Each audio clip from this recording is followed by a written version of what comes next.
Hello guys, this is Alex and Jacob and welcome to my YouTube channel Learn with ESG.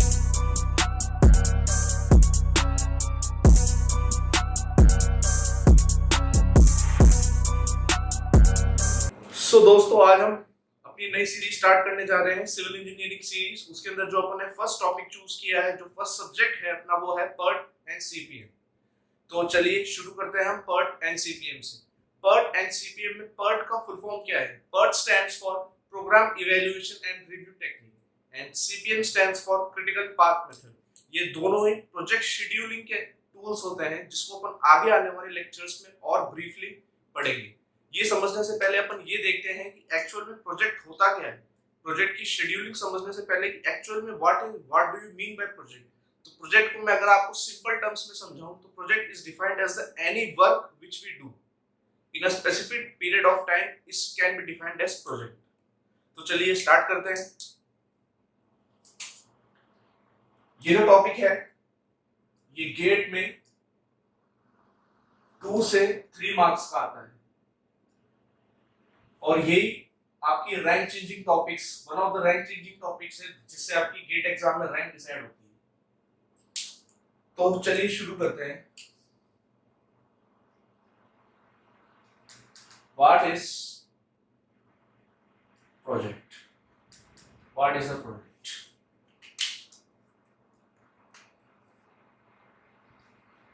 It is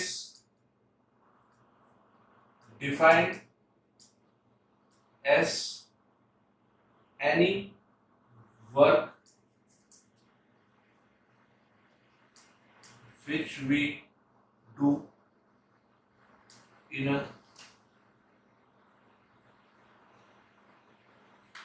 specific period of time। तो project क्या होता है? कोई सा भी काम, चाहे वो काम बड़ा हो चाहे वो काम छोटा हो, वो एक स्पेसिफिक पीरियड ऑफ टाइम में अगर वो कंप्लीट हो रहा है तो उसको अपन प्रोजेक्ट बोलेंगे। फॉर एग्जांपल कि आपका एक एम है कि मुझे गेट का एग्जाम निकालना है, या आपका एक एम है कि मुझे इंजीनियरिंग सर्विसेज का एग्जाम निकालना है, तो ये आपका एक क्या हो गया? प्रोजेक्ट हो गया, क्योंकि इसकी एक टाइम ड्यूरेशन है कि हाँ मुझे 1 साल के अंदर एग्जाम निकालना है। जैसे कि आपका ये टारगेट हो सकता है कि आज शाम को मुझे ये मूवी देखनी है, तो वो मूवी देखना आपका एक प्रोजेक्ट हो गया कि आपको वो काम एक स्पेसिफिक पीरियड ऑफ टाइम में करना है। चलिए अपन आगे और देखते हैं फैक्टर्स या रिसोर्सेस जो इस प्रोजेक्ट को हेल्प करते हैं, मतलब जो क्या क्या रिसोर्सेस अपने को चाहिए एक प्रोजेक्ट को करने के लिए।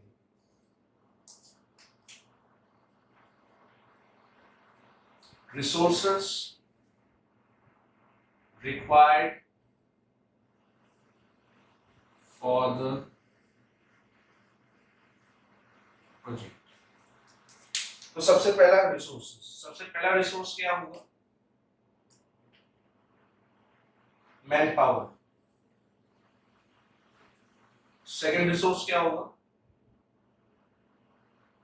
मटेरियल। तीसरा होगा मशीन्स को अपन और बोल सकते हैं इक्विपमेंट्स, जो एक स्पेसिफिक प्रोजेक्ट में यूज होंगे। चौथा, फोर्थ, मनी, एक प्रोजेक्ट को करने के लिए उसमें कितना मनी इन्वॉल्व है। और फिफ्थ है टाइम। तो ये 5 बेसिक रिसोर्सेस हैं जो एक प्रोजेक्ट को डिफाइन करते हैं। फर्स्ट क्या है? मैन पावर, कि एक प्रोजेक्ट को करने के लिए कितना ह्यूमन फोर्स की रिक्वायरमेंट है।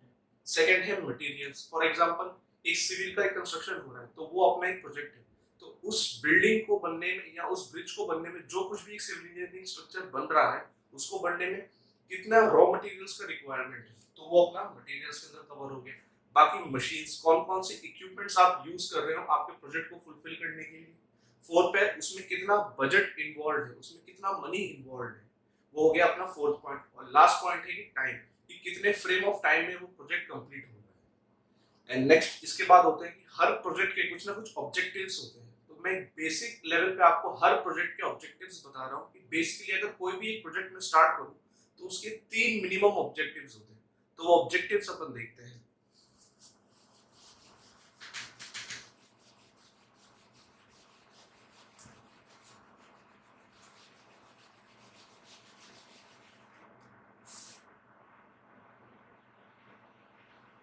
Objectives of a project. तो क्या ऑब्जेक्टिव्स हो सकते? फर्स्ट ऑब्जेक्टिव्स है the project should be completed in least time. Second है the project should be completed in least amount of money. और लास्ट है the project should be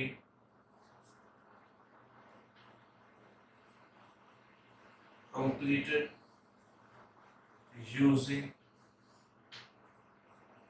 optimum number of resources. So basically कोई सा भी project जब start होता है तो उसके तीन बेसिक ऑब्जेक्टिव्स हैं। फर्स्ट ऑब्जेक्टिव्स क्या है? वो जो प्रोजेक्ट है वो कम से कम टाइम में होना चाहिए, क्योंकि जैसे जैसे टाइम इंक्रीज होगी अपनी ऑपरेशनल कॉस्ट भी इंक्रीज होती जाएगी। और सेकंड है that project should be completed in minimum amount of capital. As a engineer हम ऑलवेज मनी को प्रेफरेंस देते हैं। अपन हमेशा ये देखते हैं कि कैसे कैसे मैं एक प्रोजेक्ट के अंदर मनी को सेव कर सकता हूँ।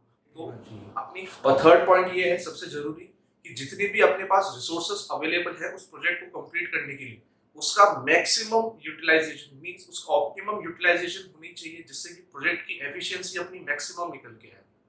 तो गाइस ये था ऑब्जेक्टिव्स ऑफ द प्रोजेक्ट। तो अब बात आती है कि अपन ये सब्जेक्ट पढ़ते हैं क्यों, कि अपने को ये सब्जेक्ट पढ़ने की क्या जरूरत है, कि PERT CPM as a civil engineering अपन क्यों पढ़ते हैं। तो जनरली प्रोजेक्ट मैनेजमेंट, अब अपन इसके आगे पढ़ेंगे कि प्रोजेक्ट मैनेजमेंट क्या होता है, how to manage a project. तो उसके अंदर सिंपली मैं बताऊं, इंजीनियरिंग का सिंपली मींस अपन बोल सकते हैं कि द यूज ऑफ टेक्नोलॉजी।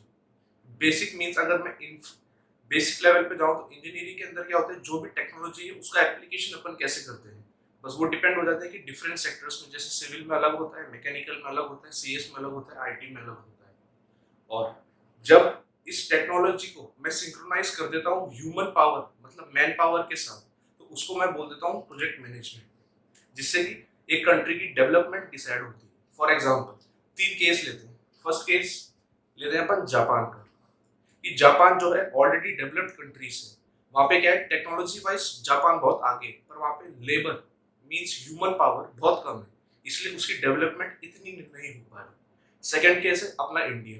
अब इंडिया टेक्नोलॉजिकली थोड़ा सा पीछे है एज कम्पेयर टू जापान, बस यहाँ पे ह्यूमन पावर मतलब मैन पावर बहुत ज्यादा है, क्योंकि ज्यादा मैन पावर है पर टेक्नोलॉजी में अपन पीछे हैं, तो इसलिए India is also a developing country. अब तीसरा केस जैसे यूरोपियन कंट्रीज जैसे कि कनाडा, ऑस्ट्रेलिया, अमेरिका, वहाँ पे क्या है, वहाँ पे सफिशिएंट अमाउंट ऑफ टेक्नोलॉजी भी है उनके पास, they are advance in technology also and they have sufficient working labour, कि जिससे कि जब इन दोनों का प्रॉपर सिंक्रोनाइजेशन होता है तो वो कंट्री की जो ग्रोथ है वो एज कंपेयर टू इंडिया बहुत हाई है। तो गाइस ये था एक बेसिक इंट्रोडक्शन प्रोजेक्ट मैनेजमेंट के बारे में। तो प्रोजेक्ट मैनेजमेंट की बेसिक डेफिनेशन क्या है?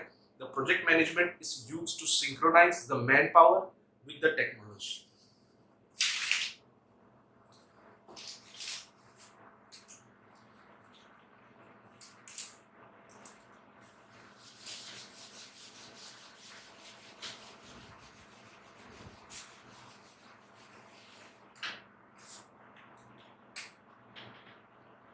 अपना टॉपिक है project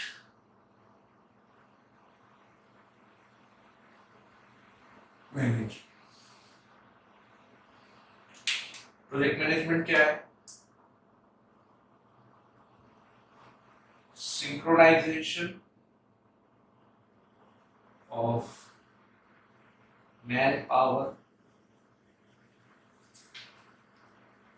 with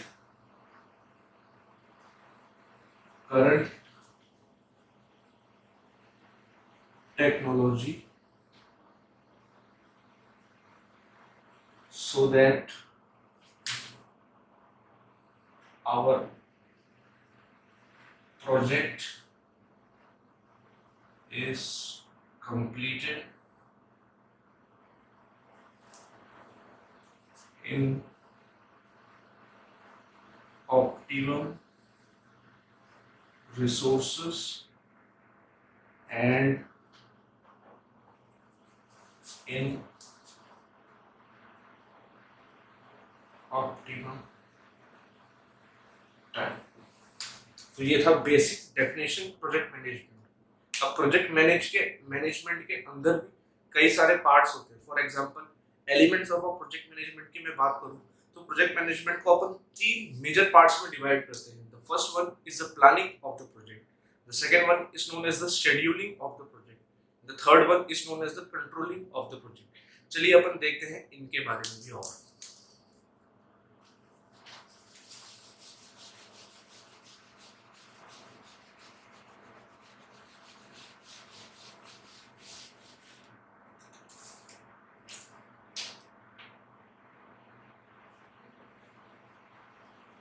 Elements of a project management. Basically इसको तीन पार्ट में डिवाइड किया है। फर्स्ट है planning,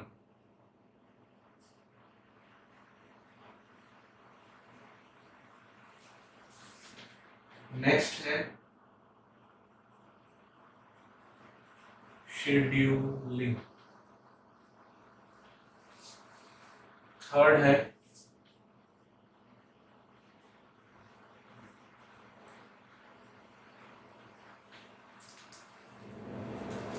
so guys planning of a project. तो प्लानिंग ऑफ अ प्रोजेक्ट क्या है?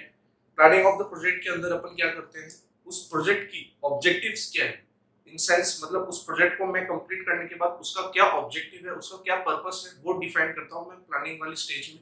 और जब एक बार मेरा ऑब्जेक्टिव डिसाइड हो जाता है, उसकी हेल्प से मैं ये डिसाइड करता हूं कि उसमें क्या क्या टाइप के मुझे रिसोर्सेज की रिक्वायरमेंट है।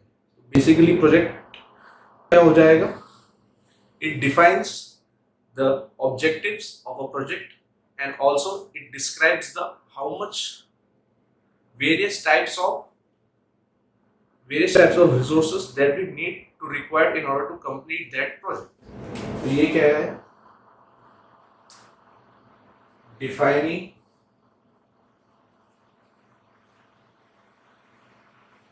the objectives of project and deciding various resources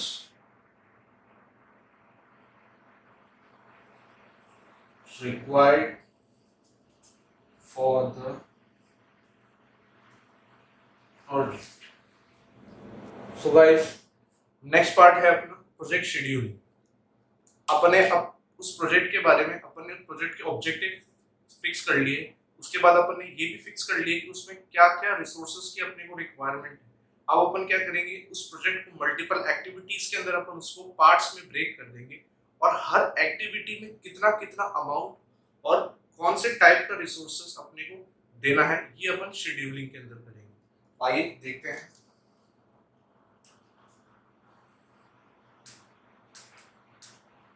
Dividing the whole project into various activities and allocating the resources to each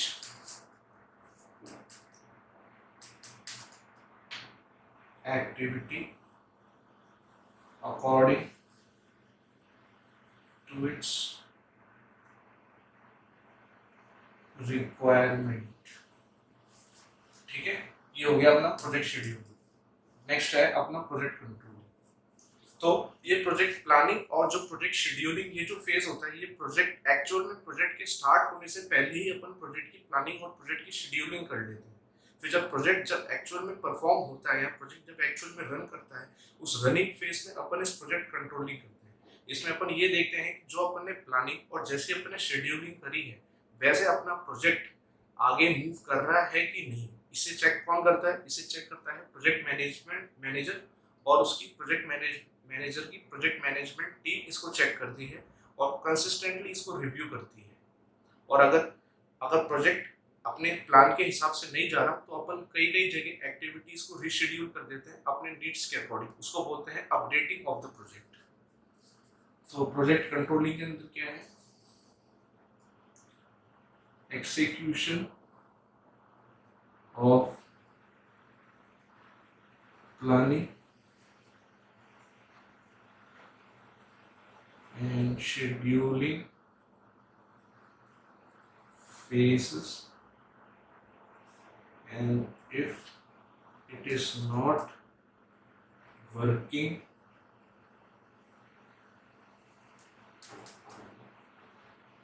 according to us,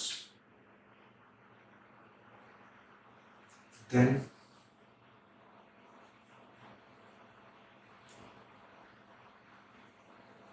rescheduling